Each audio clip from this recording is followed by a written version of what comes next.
So I am pleased to introduce you all to our counselor today, Amanda Gibson. Amanda, would you please introduce yourself? Absolutely, I'd be happy to. As Abby said, my name is Amanda Gibson, and I am a counselor at Insight. I have been a counselor since last September, and prior to that, I was actually had the great opportunity to be an intern prior to that. So I had some previous training with Insight before coming on as a contract therapist. With my educational background, I have a master's in clinical mental health counseling from the Chicago School of Professional Psychology, and also actually a master's in clinical psychology as well. So I'm actually a transplant from Chicago. I've been living in the Nashville area for about 2 years now, and I practice out of the Murfreesboro location out at the First Baptist Church. Well, I should say used to, because right now it's all telehealth for me, actually. But once I do go back in person, I'm out in the Murfreesboro location. Beside that, professionally, I do have experience working with depression, anxiety, gender and sexuality issues, a little bit of trauma, and eating disorders, alongside of identity concerns, self-worth, confidence, and body image as well. So yeah, that's about it. I've been doing telehealth since the pandemic hit. And I've had the great opportunity to have the proper training and support from other resources, including Insight. And so I'm really excited to share what my experience has been like and what to expect if it's something that you're interested in. Thank you so much, Amanda. So let's start off with, kind of just the most basic of questions. What is telehealth? Yeah, so telehealth in its most basic explanation is being able to receive some form of either medical or mental health treatment at the comfort of your own home. So there has to be some kind of electronic device involved where you can be in your own space and your therapist or doctor, clinician is in their own space, and you're meeting simultaneously, whether that's through video chat or over the phone. And you kind of already answered, how does it work? Yeah, I can go more in depth with that. I know that was going to kind of tie in right away. So ideally, especially with therapy sessions, my personal preference with my clients is to be able to see them face to face. So it is nice to have either some kind of tablet or computer or some kind of device where there's a webcam involved and good Wi-Fi. And if that's not accessible, then a phone will suffice and we can speak over the phone. That can always be the last resort if we try to exhaust all those first options. All right. And kind of thinking about the differences between counseling in person and telehealth for you and for the client, what are some of the differences that you've noticed? Sure. Yeah. So for me personally, it's just that lack of human connection, right? As the counselor, I'm very used to when I'm seeing them in person, I get to observe not only your facial expressions and how you're speaking, but your nonverbal communications too. That helps me understand, the mood, the tone, and the intent of what you're talking about. So sometimes that can kind of get lost in translation through video chat because I'm only seeing, this part up, right? So yeah, that's, one of the main differences, I think, and being able to eliminate those distractions too, because it's sometimes really hard to focus just strictly on the screen. And so, whereas when you're in the room, face to face with your client, there's not many distractions involved other than what's physically in the room with you two. So that's another big difference too. So are there any advantages, or what are the advantages of doing counseling through telehealth? Yeah, there's a ton of advantages. And I mean, speaking specifically to the pandemic, I mean, I have quite a few clients who are immunocompromised. So they were specifically advised by their medical doctors to stay at home as much as they can. So that really allowed clients that are in that kind of position to be able to stay at home and still get the care that they need through therapy. One of the other major advantages is if you don't have ease of travel, if you don't have a car, or if you don't know how to drive, or if you simply don't have the time, that cuts out the travel time in itself.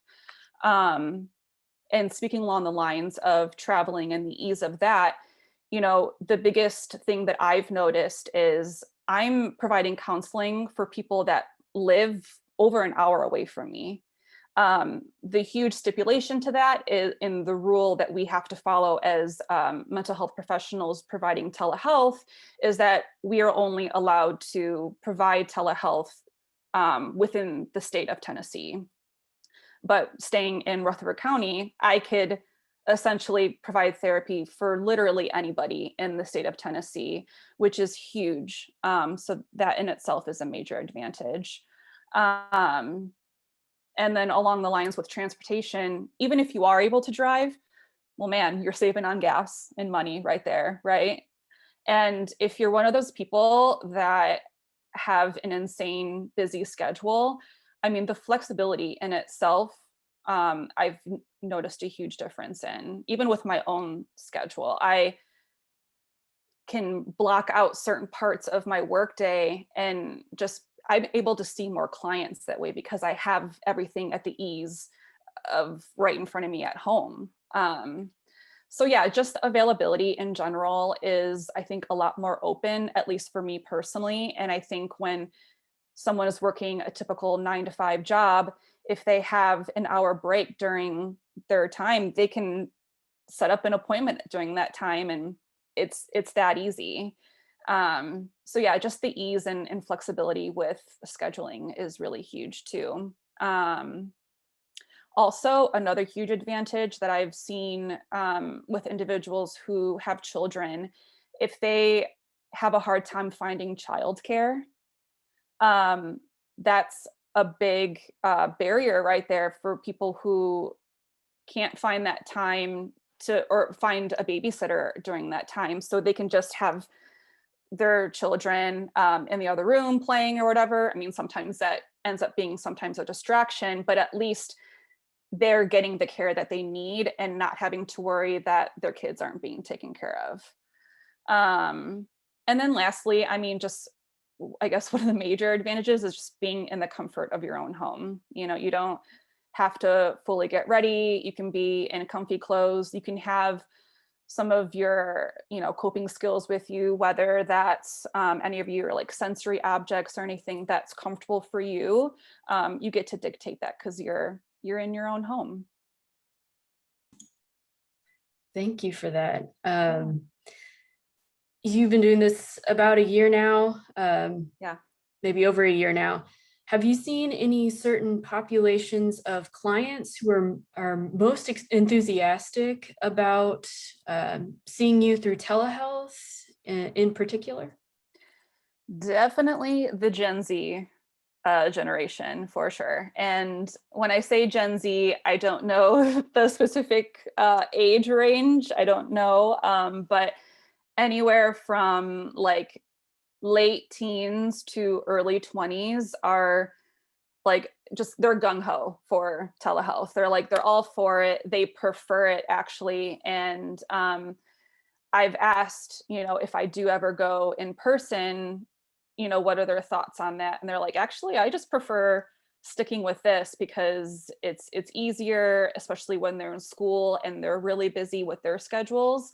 It's a lot more convenient for them. And I think, like I said, with the Gen Z, they are already exposed to using social media and all different types of electronic devices. So it's already readily available for them.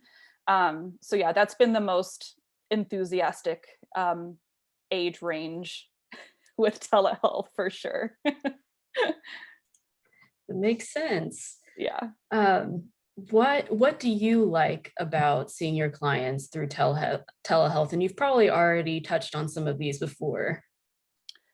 Well, I get to wear sweatpants and my slippers. No, jokes aside. Yeah, it's convenient, first of all. I I'll be honest, at first I didn't quite like it because it was a big transition. Working from home, I having my home life and my work life in the same environment. It was a big adjustment for me in the beginning. But once I got into my own flow, I'm loving it because I am saving on gas. I don't think I've filled up my gas tank in over a month, which is crazy to think about.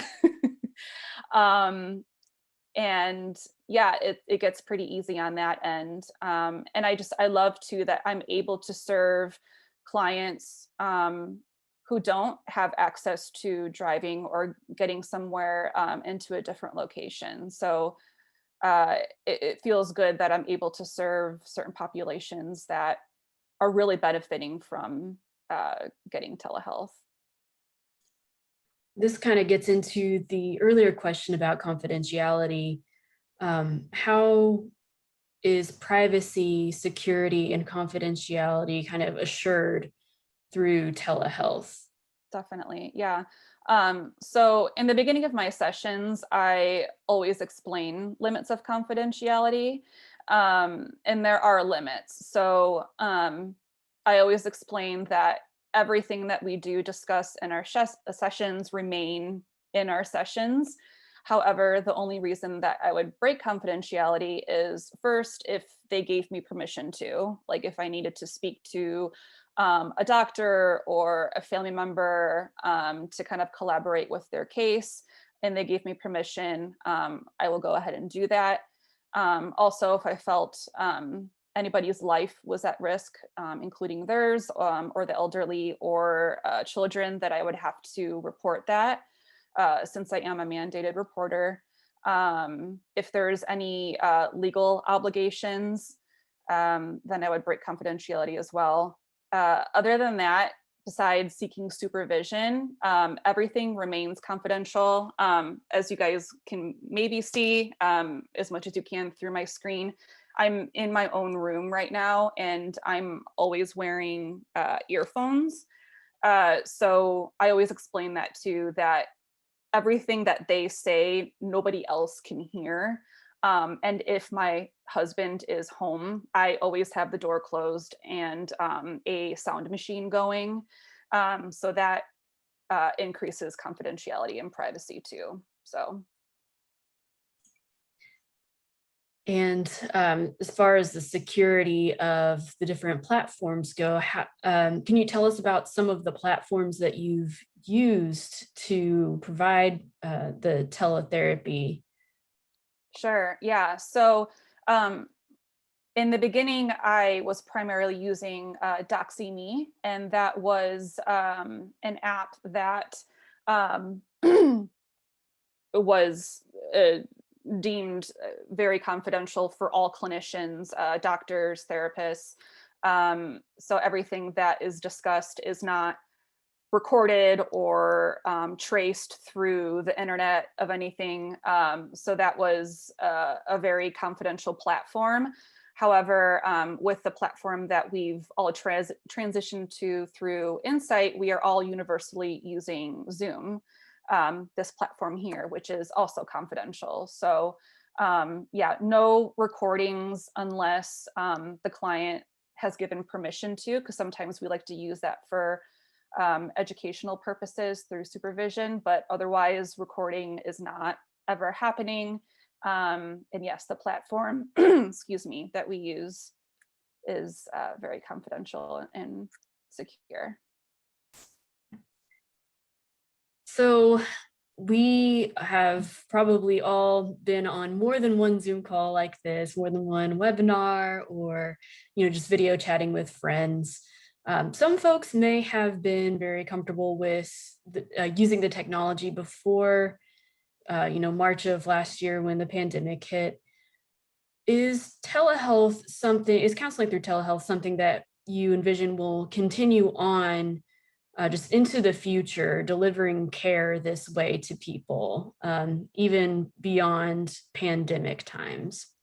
Absolutely. As I was talking to Pam, our executive director, she had actually told me that before the pandemic had even occurred, that Insight's mission was to actually be able to provide telehealth as a whole permanently, just to have that ease and access for everybody in the state of Tennessee. It's known that especially within the rural areas, there's not as many resources available for mental health. So that's become a huge advantage. And from here on out, it's going to stick that way. So yes, even when the pandemic is finally all said and done, telehealth will be here to stay and will be provided from here on out. So you've spoken to the younger generations, thinking about older adults. How can telehealth benefit older adults in particular? What are the benefits? Sure. I already kind of spoke to the transportation piece. Sometimes that's a major barrier for the elderly population. If they can't drive or if they don't have a vehicle, that's obviously very convenient. But another major benefit that I've noticed is helping with the issue of isolation, especially if they're living on their own, or maybe their partner is deceased, or they don't have as many connections with family or friends or a solid support system. And especially with the pandemic going on right now, they're encouraged to stay at home since they are a population that is more at risk. They are struggling with loneliness, and that in turn can turn into depression, anxiety, hopelessness. So I've seen a huge benefit in that, just allowing for them to just have someone to talk to and get ideas on how to cope with what they're dealing with in general, but the pandemic specifically. Yeah, so it just definitely the isolation and the transportation piece, I think, are the two huge ones there.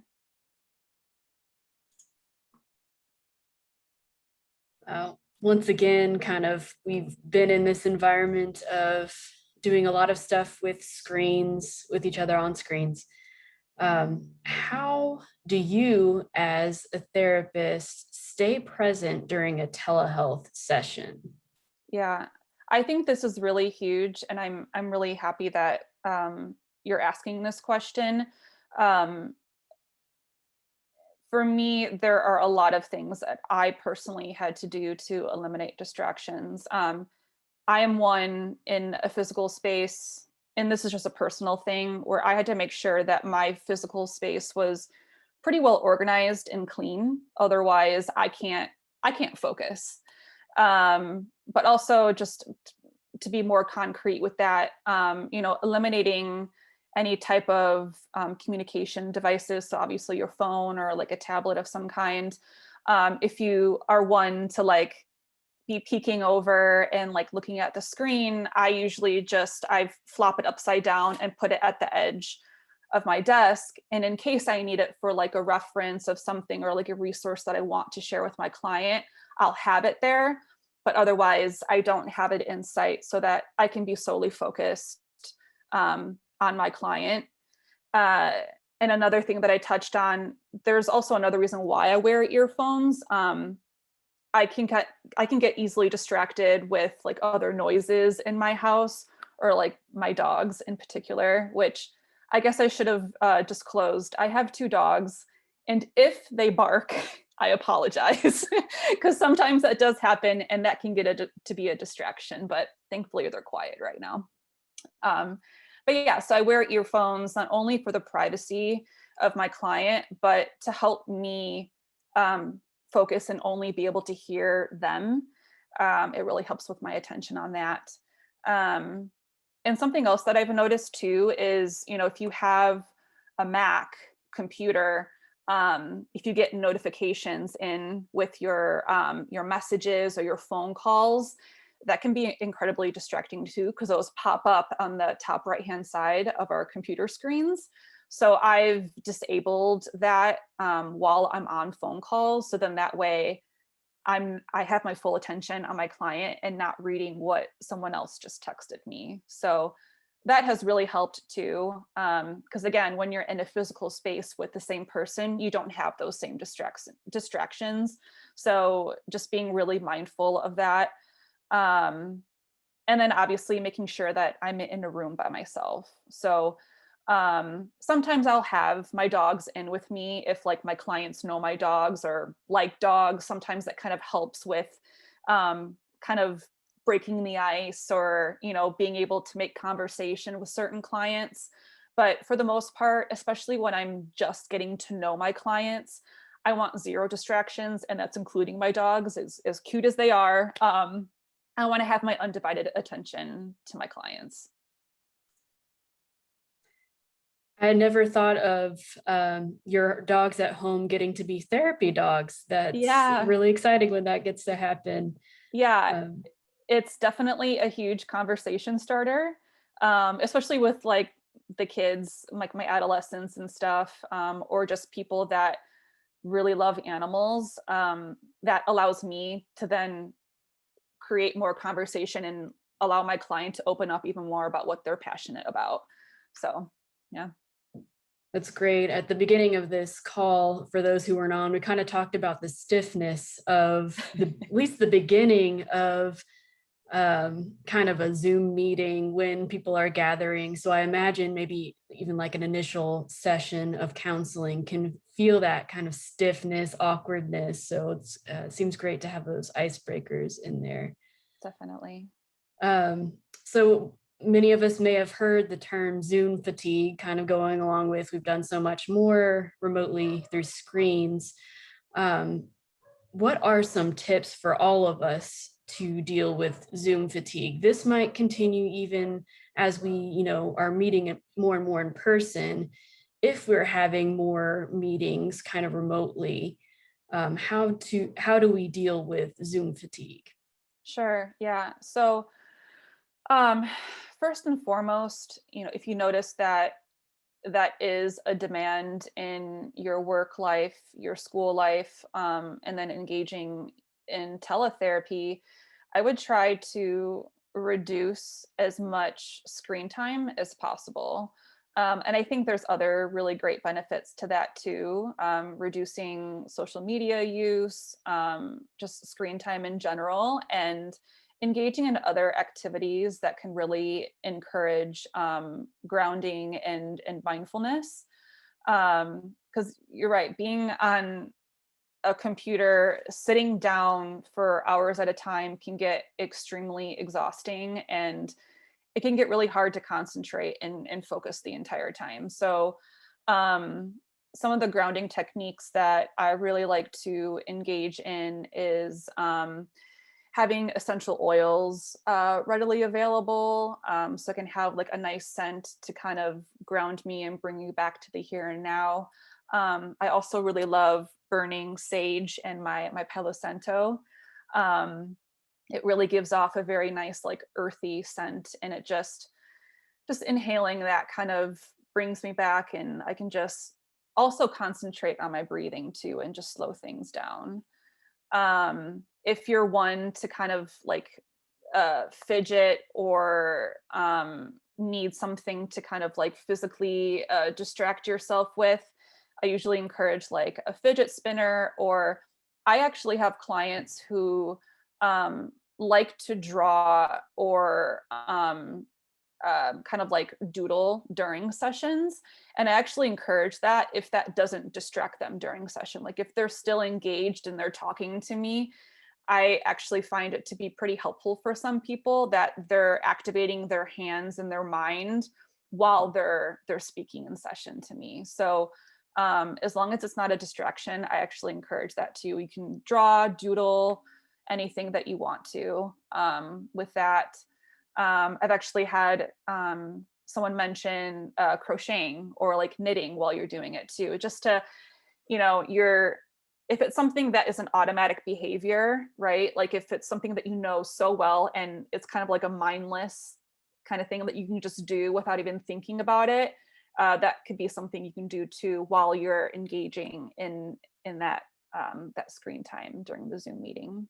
Being able to take a break from the screen as much as you can, whether that's going outside, in between sessions, or, just like once you're done with your session and you need to kind of decompress, especially now that it's getting nice out, I highly encourage just being able to go outside, get some fresh air, maybe go for a quick 10-minute walk, and soak up some sun because vitamin D is really good for you too.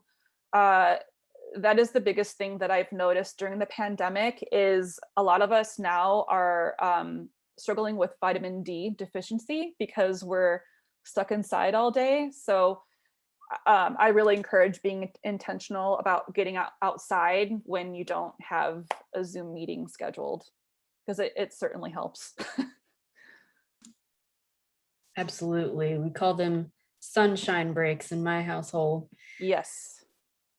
What other tips do you have for us as clients to keep present during a telehealth session? Sure. Yeah. So, I mean, obviously the phone thing, it goes both ways. I'm going to be respectful of our time together. And I would hope that that would be reciprocated. So trying to eliminate phone use as much as possible. Now I understand if like you're a mom or, you're expecting a phone call and you need to have that on hand. I totally understand. But consistently throughout session, it's best practice to try to have that eliminated as much as possible. And then also trying to be in a room that is quiet and private of your own. And I have learned that that can be sometimes a barrier for some people, and what actually has deterred people from feeling like they can engage in telehealth, because they're fearful that if they're doing this at home and say someone else that they live with is at home, that's not quite private. So what I've actually suggested, if they are able to, go sit in your car. It's so much easier that way. That way you are ensuring that you're in a space by yourself and there's less distractions that way. And then that way you feel safe too, that no one else is going to hear you besides me, of course. So yeah, that's like the biggest thing that I've really encouraged with people that have been so apprehensive with teletherapy, is either going like in your car or like maybe out in your backyard. I know that isn't entirely confident because like what if, someone walks by, but whatever feels safe for you. And another barrier that I have heard, and it's along the same lines of being at home, is clients who are struggling with trauma. Maybe trauma has happened at home, so they don't want to be in the environment that they're trying to heal from or that they're trying to work through and process. So that, again, I always encourage either, trying to go sit in their car or somewhere else that can be as private as possible and feels more of like a neutral space for them. Because going into my office, that feels neutral to the client. And right now that's obviously not accessible. So just trying to be as flexible as possible and creative as possible too when it comes to that, when we face those barriers. I'm so grateful that you spoke to the privacy and the safety of the client in whatever environment that they are in. That is super important. I know that at Insight and other counseling agencies, other therapists, we building that safe frame for therapy is of utmost importance. So just learning how can through teletherapy or telehealth, how can a client do that for themselves? It's so important to talk about. So thank you for that. Um, Absolutely. so those were the questions that we had gathered beforehand, and I'm curious to see if any of our participants on the chat today have any additional questions, anything that we haven't covered, haven't talked about therapy through telehealth. Abby, a question came to me privately that for me to ask, but I want to indulge myself if I may and ask a question. Before that, I'm curious, Amanda, what was the device that you referenced when you said you burned sage, or what was you named a device and I didn't catch that. Yeah, so it's sage, and then the other one it's called Palo Santo. I don't know if I'm pronouncing it correctly. I think it's Palo Santo or Palo Santo. Oh, so that's not something you use. That's not a piece of equipment you use to. That is an actual. It's like plant. it's I can actually show you if. Yeah, because it's very centering. I incorporate it a lot with my own mindfulness and meditation practices, and so then I encourage it with my clients too, who don't have respiratory issues or are sensitive to those kinds of scents. So I can actually show you really quick. Yeah, great. So I burned it actually right before this to help center myself. So it's in this like shell casing to help protect what I'm burning so I don't burn my house down. But it's essentially just like a piece of wood. And you burn it. You let it burn that's why you can see like the dark parts right here. That's where it has burned. And you let it go through a flame for about 60 seconds, and then you blow it out so it doesn't continue to spread. And then the scent then kind of permeates throughout the room, and it's almost like a scent of like just fresh air combined with a bonfire almost kind of feeling. And I don't know, for me it's very soothing. And yeah, there's a lot of research behind it where it helps center and calm the nerves once it's inhaled. So Thank you. I love it. Yeah, and you can buy it off anywhere, Amazon or any other like specialty store that really specializes in mindfulness practices. Thank you. Well, the question that came to me privately through the chat, I'm going to read it. Would a client entering therapy through telehealth need to be more patient in building rapport with their therapist than they would if they began their therapy in person?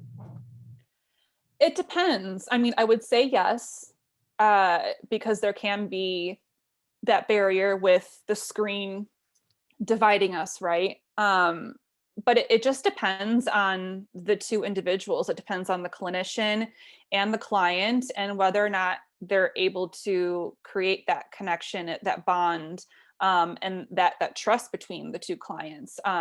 I'm very open in the beginning of my sessions, and I say, trust is a huge part in this. So the first few sessions is going to be focused on that, getting to know each other, getting to trust what we can talk about and feeling comfortable with that. So I think it depends on how the clinician kind of poses that and how willing and readily available the client is to start talking about what they're going through. But yeah, I would say that patience should be practiced, especially for the client, patience with themselves, because it can feel a bit frustrating or not as personable through telehealth. But I always encourage, give it a few sessions to really get to know your therapist's personality and, how they kind of go about conducting the sessions, to get a feel for whether or not you're feeling comfortable with it. So I would like to answer that more as for the client to be more patient with themselves in the process. Thank you. That was a great question. It was.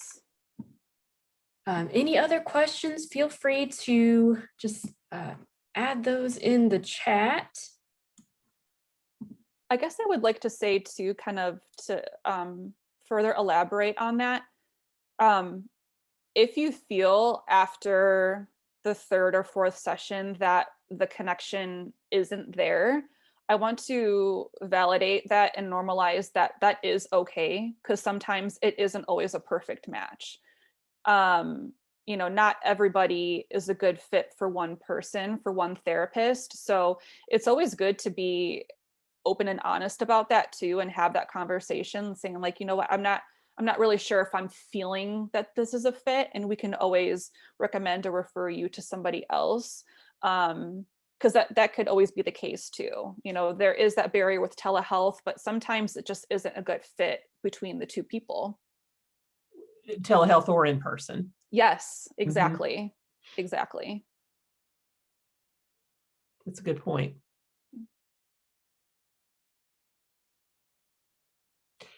A question came through. What do you find most challenging about telehealth? And one more question. Let me read two of them. How do you do teletherapy with a family or couple? That's one question. And then another, what do you find most challenging about telehealth? Sure. Okay. So I'll answer first with the group setting, family. I have not personally done any type of family counseling yet, but I do know that Zoom has the option for multiple people like this to sign in, and even from different locations. So say the couple or the family members aren't in the same place at the same time to be on that Zoom call, they can certainly sign in from a different location too and have that access. So that's pretty easy, as long as everybody has the link to get in at some way, shape, or form. Then that's pretty readily available for the family, the couple, and the therapist. So, and then to answer the next question, it was, what do I you find most difficult? challenging about telehealth? I would say personally, as much as I'm enjoying the convenience factor of not having to drive and just being in the comfort of my own home, it's very difficult for me not to be able to see people in person. That basic human interaction with people is so incredibly unique and valuable, I think, for all of us. And even for myself, even though I see people all day long through a computer screen, it can get kind of lonely for me too. Like I feel like I can kind of get stir crazy because I'm not being able to see people or hug them or embrace them in some kind of way. Certainly, especially as a therapist, I don't just go and touch or like hug any of my clients, but if they're really needing that comfort or, consoling, I ask if they would like a hug, and sometimes they go straight to me and want that hug. And that in itself is such a powerful interaction and a bonding experience between client and therapist. So that I genuinely miss and can be really difficult, especially when you have such a major breakthrough in a session and you want to celebrate, and you certainly can in a video session, but sometimes you just want to hug them and celebrate with them, and you can't do that. So that's been challenging for me personally as a helping professional, for sure. Can you take us back to what led you into counseling and therapy as a career? What is your goal for your clients? Sure. Well, I really love to encourage personal growth. I don't believe in living your life in stagnation, in complacency. I think that there's always opportunities and room to grow. And, sometimes we don't have access to the tools and the resources to discover what that personal growth looks like. So that is a huge part of my work with all of my clients, is discovering who they are, their identity, and how they want to operate as an individual in their community.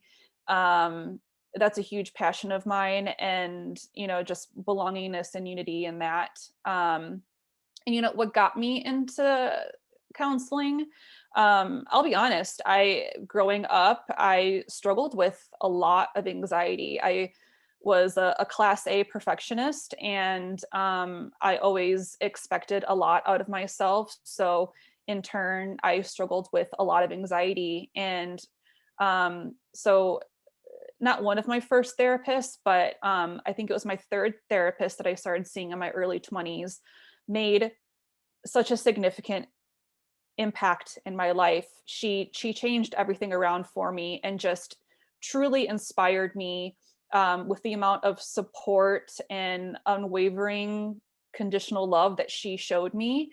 And I wanted to do the same for others. I wanted to do what she did for me and pay that forward.